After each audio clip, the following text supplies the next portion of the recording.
अस्सलाम वालेकुम नाज़रीन, मैं हूँ आपका मेज़बान मुश्ताक अहमद आज़ाद। मुस्कुराइए, आप नारान में हैं और गुनगुनाइए, खिलखिलाइए क्योंकि इस वक़्त हम मिलेनियम इन होटल नारान में मौजूद हैं। हमारे साथ अदील साहब हैं लाहौर से और डॉक्टर शकील साहब हैं। आपका बहुत शुक्रिया दुआनीस को टाइम देने का। अदील साहब, मेरा एक ही सवाल होता है कि आपको नारान कैसे लगा? नारान का वेदर कैसे लगा? नारान के लोग कैसे लगे? नारान का वेदर जी बहुत ज़बरदस्त है और खुशनुमा है। आप अगर किसी इलाके से आते हैं तो यहाँ पे आके आप बड़ा रिलीफ फील करते हैं। और नारान के लोग जो हैं वो बहुत इखलाक वाले और तमीज़दार और समझदार हैं। इनमें ये इस चीज़ का है, इनमें ये चीज़ है कि ये किसी की इज़्ज़त करना जानते हैं। और बड़ी अच्छी गुफ्तगू आप करते हैं। मुझे लगता है कि आप बड़े फर्माबरदार किस्म के और प्यारे किस्म के शोर हैं। हाँ जी। शोहर नहीं, शोहर नहीं हूँ मैं, बेटा बड़ा फर्माबरदार। वाह! ये अच्छी बात है। अच्छा, मतलब अभी तक आप इस फल से मुस्तफ़ीद नहीं नहीं नहीं, हुए। मेरे माशाल्लाह मेरे दो बच्चे हैं, मोहम्मद साद अदील आबिद उस्मान शेख और फ़ारे अदील। अच्छा। और मैं इस चीज़ से मुस्तफ़ीद हुआ हूँ, लेकिन जो माँ बाप होते हैं वो तो माँ बाप वाह! ही क्या होते हैं। खूबसूरत बात की। अच्छा डॉक्टर साहब, आपकी तरफ आते हैं। मेरा आपसे यही सवाल है कि नारान कैसा लगा आपको? नारान के लोग कैसे लगे? नारान का वेदर और जिस होटल में आपने स्टे किया है मिलेनियम इन, इसकी हॉस्पिटैलिटी के हवाले से ही बताइएगा क्योंकि डॉक्टर जो होता है वो कम बोलता है और ज़्यादा सोचता है। जी, नारान बहुत अच्छा है। हम काफ़ी सालों से नारान आ रहे हैं और लोग भी बहुत अच्छे हैं यहाँ के। बाकी मरी और दूसरे जो इलाके हैं उनसे बेहतर हैं और मॉडरेट हैं। यहाँ होटल हम तकरीबन जब भी आते हैं यहाँ पे हर साल इसी होटल में स्टे करते हैं और इनकी सर्विसेज भी अच्छी हैं। जो मसला होता है इनको बताते हैं, ये रेक्टिफाई कर देते हैं। और मौसम बहुत अच्छा है, ना बहुत ठंडा है ना गर्म है, छोटे बच्चों के लिए सूटेबल है। और हम इसी मौसम में आते हैं ताकि बच्चों के लिए सूटेबल हो और बाकी लोगों को भी एडवाइस करेंगे कि नारानी है। अच्छा, अदिल भाई, मिलेनियम आप इन दोबारा जी, बताएं। अदिल उस पे भी बातें माशाल्लाह आप लाहौरी हैं। लाहौरियों को खाने के हवाले से मुतमईन करना ज़रा मुश्किल होता है क्योंकि वो सुबह भी खाते हैं, दोपहर को भी खाते हैं, शाम को ऐसे भी ही खाते ऐसे हैं ही ऐसे ही और रात को भी खाते हैं। ढेर सारा खाते हैं और मज़े का ऐसे ही है। जायकेदार चीज़ खाते हैं। तो यहाँ के खानों के हवाले से बताइएगा और आपका वो पॉइंट बताइए जहाँ पर आप अपने शरीकी सफ़र को ले जाकर कुछ लम्हे के लिए बैठे। वो पॉइंट, कुछ नारान पॉइंट ऐसी थी नारायण वादी नारायण की बात। असल में सबसे पहले तो मैं आपको मिलेनियम के बारे में बताऊं। मैंने थॉरली सारे होटल्स चेक किए हुए हैं नारान के। तो जो मिलीनियम के अंदर फैसिलिटेशन है ना, वो यहाँ पे आपको बाकी किसी होटल में नहीं मिलती, क्योंकि किसी जगह पे कमरा या तो बहुत बड़ा है या बहुत छोटा है। उसके अलावा वहाँ का जो स्टाफ है उनका इतना कोई रवैया ऐसा नहीं होता। ये लोग बड़े फेमिलियर और बड़े हंसमुख होते हैं।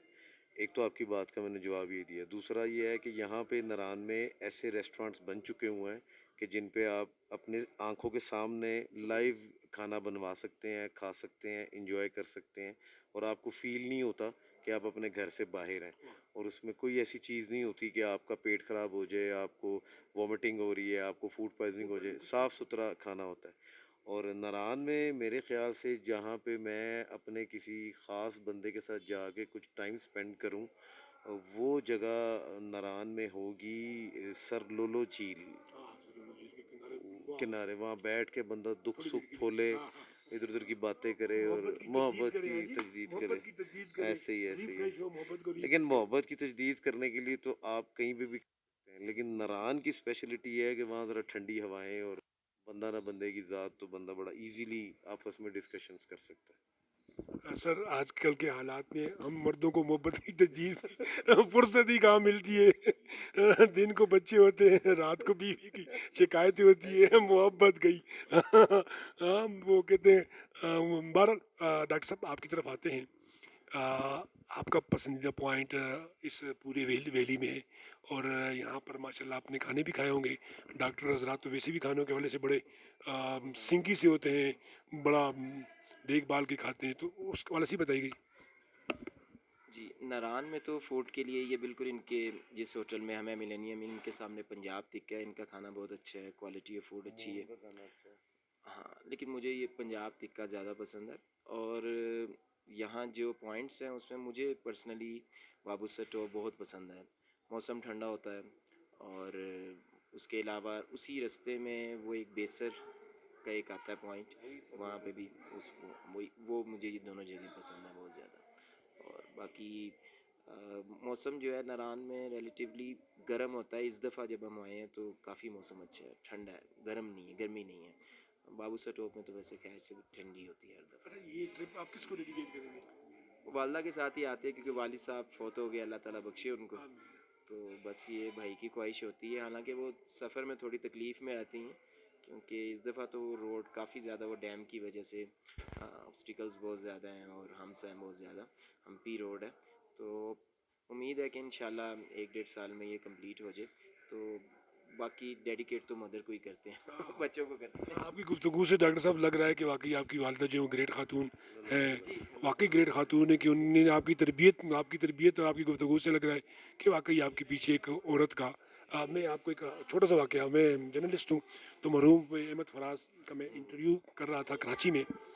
اس وقت میں ایک جیو ٹی وی میں تھا, تو میں نے ان سے ایک کویشچن کیا. میں نے کہا جی مرد کی کامیابی کے پیچھے عورت کا ہاتھ ہوتا ہے؟ تو انہوں نے ایک بڑا پیارا جملہ کہا. انہوں نے کہا مرد کی ناکامی اور کامیابی دونوں کے پیچھے ایک عورت کا ہاتھ ہوتا ہے. تو بہرحال حدیث صاحب میں چاہتا ہوں کہ یہ آپ کس کو ڈیڈیکیٹ کریں گے اور جو لوگ آنا چاہتے ہیں ان کے لیے کیا پیغام؟ سر میں چاہتا ہوں کہ جو لوگ آنا چاہتے ہیں وہ ضرور آئیں. اس کے ان کے آنے سے یہ ہوتا ہے کہ ایک تو خود ان کا جو ہے وہ اپنا مینٹل ریلیف میں آتا ہے, اور دوسرا یہ ہے کہ یہاں پہ جو لوگ کاروبار کر رہے ہیں ان کو تھوڑا ان کی روزی میں برکت اللہ پاک ڈالتے ہیں. ایسا ہی ہوتا ہے کیونکہ یہ اتنے تو معاملات نہیں ہوتے اگر ہم لوگ نہیں آئیں گے تو یہ لوگ تو بیچارے یہاں جنگل بنا کر بیٹھ جائیں گے. اور یہ میں ڈیڈیکیٹ کرتا ہوں اپنے آپ کو, کیونکہ یہ کوئی بھی اتنا انٹرسٹڈ نہیں ہوگا جتنا میں ہوں. یا یہ تاڑوں کو کر دوں گا یا خود کو کر دوں گا, اس کے علاوہ کسی کو ڈیڈیکیشن نہیں دوں گا. کیونکہ یہ کل پاتے ہیں بہت زیادہ جی, ایک کو مناؤ پھر دوسرا ناراض ہو جاتا ہے پھر اس کو, تو اس لیے میں خود کو ڈیڈیکیٹ کر بھائی. میں اپنی نگر کا خود بادشاہ ہوں. ہاں جی, میں کہوں زندہ باد, میں کہوں مرد آباد. اچھا یہ بتائیے, آپ بڑے رومانٹک بھی لگتے ہیں, بیگم کو کب دیکھا تھا؟ بیگم کو کب دیکھا تھا مطلب میں آپ کی شادی سے پہلے وہ کزن ہے میری. تو شادی کے بعد شادی سے پہلے؟ نہیں, شادی سے پہلے ہی شکر. اچھا, اس پلیٹ فارم سے ان کے لیے کچھ ڈیڈیکیٹ کریں کچھ؟ ان کے لیے بس وہ اپنے بچوں کا خیال رکھیں بس, اور میری والدہ کا خیال رکھیں. یہ اچھا ہے, چلیں جی بہت اچھا جی. آپ پروگرام کو لائک کیجیے گا, شیئر کیجیے گا. کومنٹس میں اتنے اچھے بچوں جو اپنی والدہ سے اتنی محبت کرتے ہیں, اپنی والدہ کے فرمانبردار ہیں, اور آپ یقین کیجیے گا جو آپ بول رہے ہیں نا, کل کو انشاءاللہ تعالیٰ آپ کے ساتھ بھی وہی سلوک ہوگا جو آپ کے بچے بھی انشاءاللہ تعالیٰ اسی طرح آپ کا خیال کریں گے. یہ اللہ کی سنت ہے, اللہ کی قدرت ہے, اللہ کا قانون ہے. پھر پروگرام کو لائک کیجیے گا. ان کے لیے اور خاص کر ان کی والدہ کے لیے دعاؤں کی درخواست اور اپنی موجودگی کا احساس ضرور دلائیے گا. مسکرائیے. آپ ملینی میں ناران میں